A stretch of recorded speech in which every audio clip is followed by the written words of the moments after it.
morning, Dubai. Welcome back to Lovin Dubai Show. Our top story today, job alert with Emirates. They are scouring the world for new crew.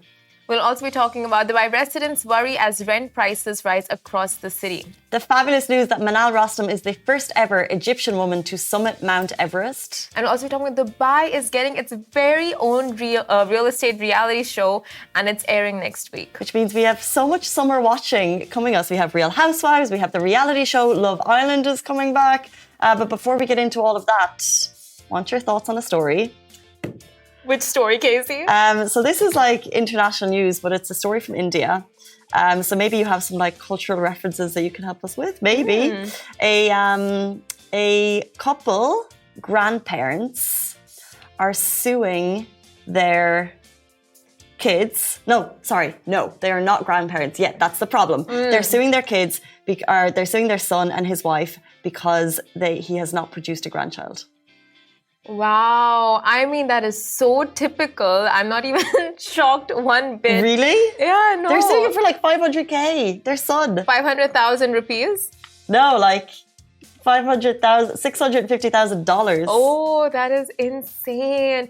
But I get in India, it is so common. Like, the want and need and desire for a grandchild. Baby. Yeah, little baby. It's like insane. And I think it's all over the world. Like if you saw Selling Sunsets recently, you would see like Jason's mom. She was like, I want to get married fast. I want to have a grandchild. I want an heir to this whole empire that you've started, which is the Oppenheim Group.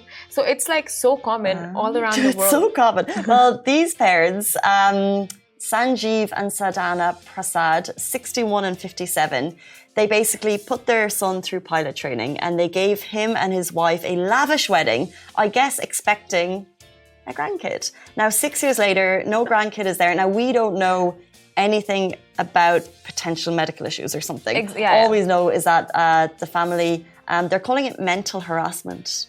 In this very unusual law case, they're calling it mental harassment because they expected a child to be produced. I guess the woke world, by the way, is still shouting, you can't make someone have a baby.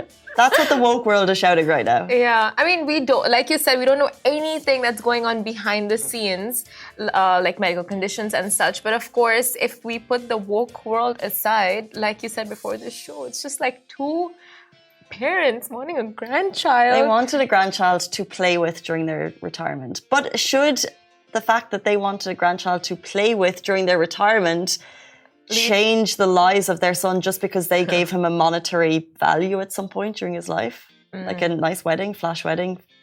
Honestly, and they also looked after him when he lost his job. He had a pilot's job and he lost it. So for 2 years, they looked after him. So they've really financially supported him and they wanted a baby in return. They ask for so less, But the thing is, like, just suing for such a huge amount is like the next step. I mean, it's quite an escalation. It's like, okay, we're having an issue, but let's just escalate it to here. Yeah, it's literally going from 0 to 100 real fast. 100 million dirham real fast. Oh. Yeah, like I know there's pressure for parents, for your parents. Like we're at that age where parents are like, so. Yalla. This is the time now. I'm free. I've got lots of time. And it's common. It's around the world. It doesn't matter. Like, look, we have 6 in my family, so I'm one of 6 kids. Fortunately now, there's been enough grandkids that there isn't that question from my mom. But pre the grandkids, it's all because that's all her friends talk about at this point. It's like, oh, this is my Eloise. She's 6. This is my...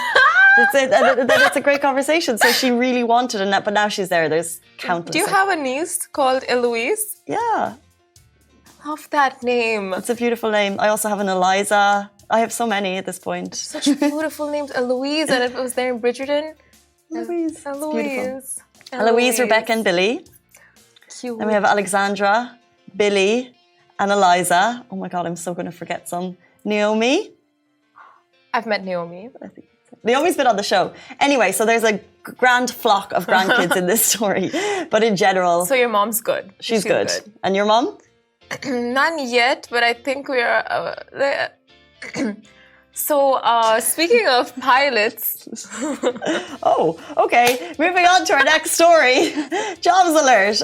Looking forward to that announcement. Emirates is scouring the world for new crew. The dream job for travellers might just be a few clicks away, and Emirates is scouring the globe for a new set of recruits to join its cabin crew. The Dubai airline announced its plans to visit 30 cities over the next 6 weeks to meet potential candidates in its latest hiring round. Now, Emirates' team will travel from Australia to the UK and dozens of European cities in between, as well as Cairo, Algiers, Tunis, and Bahrain. And the best bit, you don't need a degree for this job. Emirates asks that you have more than a year's experience in hospitality, customer service, and a positive attitude. This is the thing about these Emirates roles. Like, they're going around the world, and you don't need a degree for a job that will potentially allow you to travel the world. Have you ever thought about working for Emirates? No. I mean, yes, actually once. Many years ago, just seeing the perks of like traveling the world. Yes, I did. I think I've done it too. So in terms of perks. What about you? Emirates roles. Oh, like sorry. In terms of perks, so in terms of dollar in the bank, the average salary apparently for a crew with Emirates, according to Salary Explorer, is 13k a month, but it could be between 6 and 20. Wow. Between 6 and 20 a month. But that includes housing. Yeah. Transport, right, and all of those other benefits. Have you ever been to the salon and they're like, do you have an Emirates card? You're like, no. Wow, it's just always a good time to be in Emirates. They get discounts all over the city, and then obviously when you're traveling, you're staying in a hotel, and I guess you're... And you get an allowance as well when you're in other... Do you? Yeah, when you're traveling and when you're in the city. But before, you used to get an allowance given to you when you were there, but now you get an allowance given to you at the end of the... like with your salary and payslip. So like for some people... It is literally a dream job to work with any airline. I just do want to say that when we posted this yesterday, it got a lot of feedback and got a lot of people interested. So you can go on to Emirates Careers if you're interested. Also, people did say, why are they not rehiring? Because obviously there were a lot of jobs during the pandemic, so the fact that they're hiring again is amazing. This is not their first hiring round. It's actually their second or third, but in their initial hiring round post-pandemic, what they did say was they've actually been recalling pilots and cabin crew at that time who stood down. So people who stood down were recalled in a previous hiring spree. Oh, that's nice. That's really nice to know that people, some people are getting their jobs back and their positions back. So you've never dreamed of working for Emirates? It was a fleeting thought, yes. Because I'd like to check if you are. If I meet the requirements. If you meet the requirements. So, have you had a year's experience in hospitality? I actually have. Really? IGCSE. What is that? IGCSE, like the exams before IB, like when you're in a British school, you do IGCSE exams. Yeah. It's like A-levels. What do you think hospitality is? No, it was a part of my IGCSE curriculum. Okay, so tick. Simran to be an Emirates cabin crew member. She has the hospitality experience. Do you have a positive attitude? Of course. And a natural ability? Do you not think I have a positive attitude, Casey? Like, what was that question? Moving on. Sorry, Simran. And the natural ability to provide excellent service in a team environment? Of course. Minimum qualification, high school, grade 12. It was hard, it was rough, but I managed. Tick. Fluent in written and spoken English? Tick. You're at least 160 centimeters tall. With heels or without heels? Simran uses a booster seat, so we're level. There's just one thing that doesn't get ticked in that criteria, and that's the height. You know, I must say, by the way, so when you question the height and the why for the height, it's actually so you can reach 212 centimeters tall while standing on tiptoes to enable you to reach emergency equipment on all aircraft types. So that's the reason for the height. So we could do a little measuring. I feel like now, as the world is getting more woke, we can just build aircraft that are not so. No, it's there's a purpose for the height. It's got nothing to do with wokeness. It's just. No, I mean like all equipment needs to be reached. I feel like aircraft builders are to blame for this. Do you struggle? Like this isn't a you. Do you struggle to put a heavy bag into the overhead compartment? Because if you struggle there, then you're probably going to struggle to be a flight attendant. Yeah, I struggle. What about you? Same. Yeah, I struggle. I don't like that. And there's like people in your. But you're nice and tall. Nice and tall. Tall enough. Yeah. Tall enough. Yeah. Unlike some. We move on. The one thing I that's... joke. It was never her dream. It was for like a fleeting moment. But what my height is not increasing, but what is rent. Now, Dubai residents worry as rent prices rise across the city. Now, it's a good time to be a landlord. But the same can't be said for tenants. Since the second half of 2021, rent prices have been soaring like wild birds across Dubai, from hotel and residential apartments to villas and studios. Rents all over town have shot up by 10%, and in some places even more. Rent in Palm and Dubai Marina has surpassed 30%, which is all well above the percentage listed on the Dubai Land Department's RERA rental index. And according to Gulf News, the Palm has just seen a hike of 36%, Jumeirah Park by 25%, and the Lakes by 21%. So the steep incline in rent is a result of an influx of new residents fueling the demand of residential properties. Moreover, the boom in Dubai's residential property market is another factor that adds to rental hikes, giving landlords the leeway to seek far more money from their existing renters in high demand areas than the official rental index.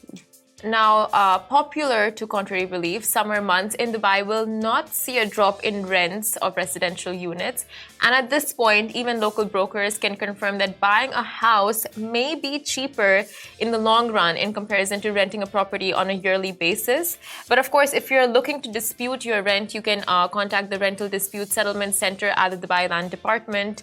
And they can see exactly what like they can get in touch with your landlord, and all those steps can be taken from there. Well, this is the thing, because if your landlord is opportunistic in a time when they see that rental prices have increased, then there are rules, and the laws are actually very much with the tenant. So they can only go above, 5% year on year or something. So if your landlord is increasing it by a crazy amount, you can fight that, and it is in your law. The law is by your side as a tenant, and also it's very difficult. So basically what we saw was a massive drop in rent during COVID. But now, as rents are really increasing to pre-COVID levels for people who got into a specific area at a much cheaper rate, they're seeing the massive rise. However, who's to say here? Because, for example, I actually own an apartment in Dubai. I'm now renting an apartment at COVID prices, which is below my mortgage level. And I don't want to be that opportunistic landlord that raises it too much, so I didn't. But also, as landlords who are paying mortgages, who potentially bought there's this mean, there's this mean, scary landlord image thing. But at the same time, someone's playing her small violin. I'm just saying. I just wish we all had landlords like Casey. Honestly. That was last year. But I'm just saying that it's a difficult time because rents did dip a lot, and now they're kind of going above what they probably should be. They will need to balance out. Yeah. But it's tricky on both sides. I mean, at times like this, you really count your blessings if you're an Emirates cabin crew member and you're... Or a teacher in some cases. Teachers, yeah. And if you're in the hospitality industry, because in a lot of those situations, your living scene is kind of sorted. But of course, rent takes up a majority of one's salary. So with rent prices increasing, it does cause a lot of distress to many, many residents. But of course, from what we're seeing online, people are actually understanding. They're very much being understanding about the whole thing, because for 5 years, rent has been quite the increase. It's just been gradual, the increase on gradual. It's been pretty soft, the incline. But now that it's suddenly shooting up, people are okay, you know what? I need to get my hustle on and just make those extra dollars to pay the rent instead of, really taking it to the heart. And they're trying to find cheaper options and all of that. Well, this is the thing. I would also, if your landlord suggests an increase, first of all, I would say, is this legal, the amount that you're suggesting increase? And also just look around, because I feel this is not a shout. There are 3-bed villas available in Damakil 2s for 40k a year. A 3-bed villa. Now, what are you saying? It's 30 minutes outside of town, but it's a 3-bed villa for 40k. It's amazing. Whoa. Yeah, but it's a drive. But the thing is that 40 minutes in other cities, and in other cities, that 40 minutes is totally normal. It's just that we're used to being in the middle of the city, in the middle of everything. Yeah. But if you have a car, Tamak kills too, guys. Tamak kills too. You heard it here. Let's jump into our next story. Also, Jonah is fighting your corner here in terms of the requirements. He said you're very interesting and you should get the Emirates position. Oh my God, Jonah, stop it. Let's jump into our next story. Manal Rostom, a absolutely huge congratulations. She is the first ever Egyptian woman to summit Mount Everest. We are so proud of you right here in Lovin, Dubai. We miss you. We want to have you back on the show. She's, of course, the Dubai-based mountaineer and marathoner who became the first ever Egyptian to successfully climb Mount Everest and to stand on top of the world. She summited on May 16th at 6:30 a.m. and she finally got back to base camp safely. I have goosebumps for her. So happy. Honestly, that is incredible. And in the video she shared, she's with Anub Gurung, who helped her get to the top and who also said his hands were frozen. She says she's the first Egyptian woman to summit Mount Everest as she holds the flag. A 15-year-old dream has finally come true, she wrote, and such a proud moment for Manal and Egyptians. It's just amazing. Yeah. Like, it is no ordinary or easy feat to summit to the Mount Everest, so it is like really incredible, like her achievements. It's so amazing. Like, we've like chronicled her stories for some time. We've had her on the show, and we're so happy, grateful she would come in and share this story. But to get to the top of Everest is no easy feat, and it's not just the climb, and it's not just the mental preparation. It's the whole shebang, the whole jig bang, as you would say. And you know, she has summited peaks around the world, but this one has always been her dream. She's also, by the way, the founder of Surviving Hijab Facebook group, which is an incredible community for women who choose to wear the hijab and just to like support each other. So she is just an inspiration. Like, this, like, for her to stand on top of the world as the first ever Egyptian woman to do it, and then to share that story with women, Muslims around the world, it's just phenomenal. So we're so proud. A beautiful sight, of course, not a beautiful, inspiring to say the least. And it's not easy. The Mount Everest, like, people have really struggled with it. A lot of people have not made it, like, just halfway up, they've given up. A lot of people have even passed away trying to make the climb. So this is really so impressive. And we'll move on to our next story. Now, Dubai is getting its very own real estate reality show, and it's airing next week. Now, the real estate market in Dubai has definitely been killing it over the past few months, with houses selling for millions. And rent prices increasing.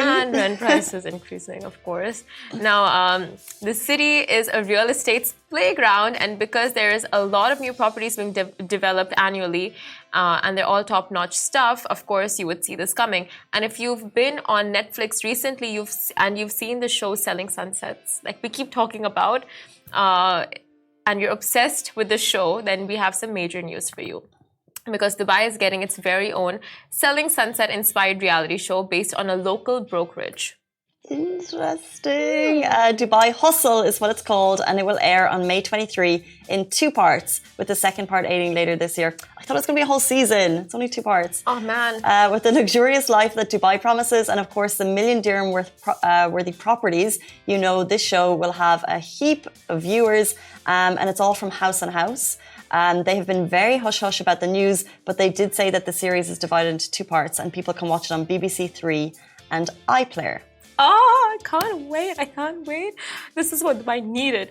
Now, need more juicy information? Well, BBC describes the show as a group of 20-something real estate brokers from across the UK as they try to earn big bucks in this playground with super rich kids. Or did I say super rich kids? Super rich adults, of course. Yeah. With exclusive access to one of the busiest high-end Brit-owned property agencies in the city, House & House. This sun-soaked series will follow young agents as they navigate their way through cutthroat and highly competitive environment and the real estate world. Now, the show will begin production in March 2021. The show began its production back in March 2021 and it'll be airing next month. So, how did we not know? Like, I'm like, how are you shooting these films around Dubai? And it's just kept so hush-hush. House & House, we've heard of them. They're a well-established real estate company here in Dubai. How are you keeping this so quiet? And it's airing next week on BBC and no one knew. We got a small, tiny hint of it from our guest, Connor. who was just telling us. So, but he works with Bellevue Real Estate, so that's different. So I'm like, is it the same one? Another one in the making. Not sure. That is it. You know what? I think they can just go on with real estate shows in Dubai. 100%. I mean, like selling Sunset for me is, and we said it yesterday, fashion, drama, and amazing houses. And I actually don't enjoy the drama part of the show. I think it's all silly. It's a heap amount of silliness. However, the houses and the fashion I'm just like in awe. And I would love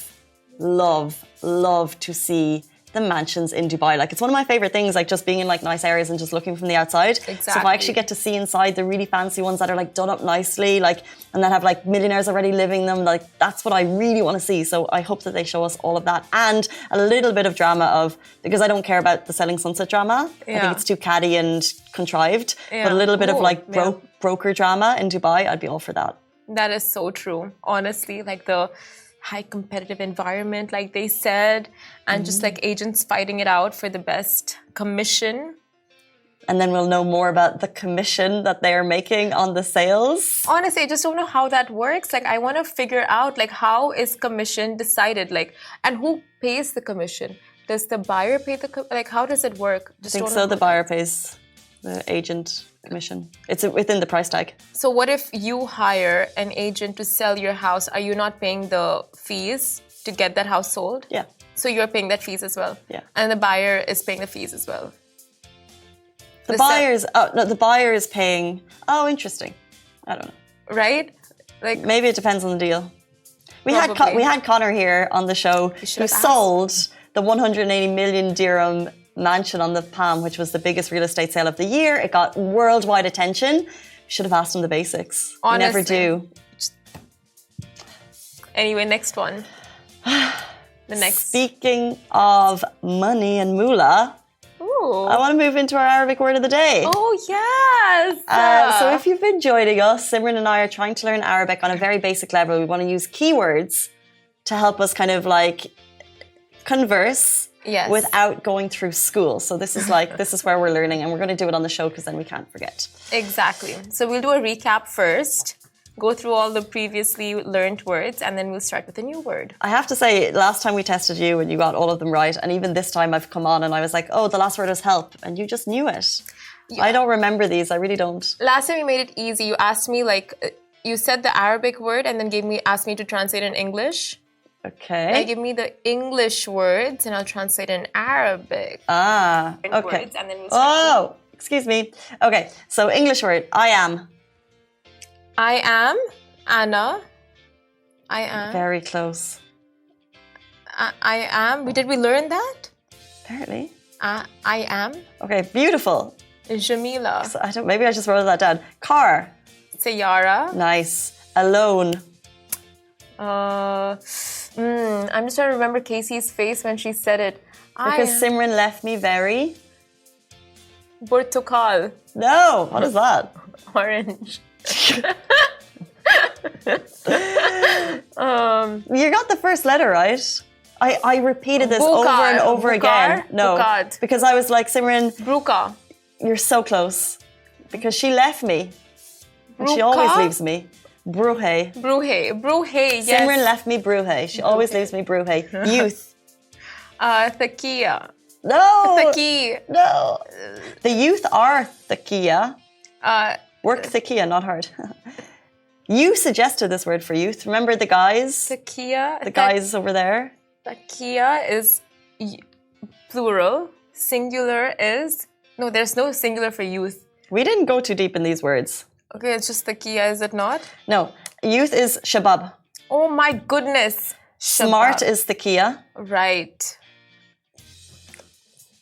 Help. Can you just turn your laptop a bit this side? We just did this. And you knew it. You knew it. Can anyone help? Mosaida me. Smashed it. And today's Arabic word of the day is mal. Money. Money. I thought money was fulus. I'm just going to pop this on. Melon. It's both. Melon. Mal. Is it malon or mal? Mal. Mal. We're getting words from the guys. It can be mal or it can be flus. I wanna know it on like the, you know. Yeah, like those the cool Arabs. Yeah. Okay, no one uses mal. Mal is more for formal Arabic. We don't want the formal. We want the chill, cool. We don't want the formal. You know? Flus. Flus. Okay, flus. Can you spell that for me, please? Floos. Floos, like floss, but spelled flus. I think it's FULOOS. Are you telling Ali what it is? Yeah. Flus. Oh, it's flus. Okay. Okay, flus. now we need to say it 5 times. Flus. Flus. Flus. Flus. Flus. Flus. Flus. Flus. Now use it in a sentence. Anna find flus Jamila. I need flus for my sayara. Guys, stay tuned. That's with us every day. We do Arabic Word of the Day. Thank you so much for joining us. Goodbye from me. Goodbye from me. Stay safe and wash your hands.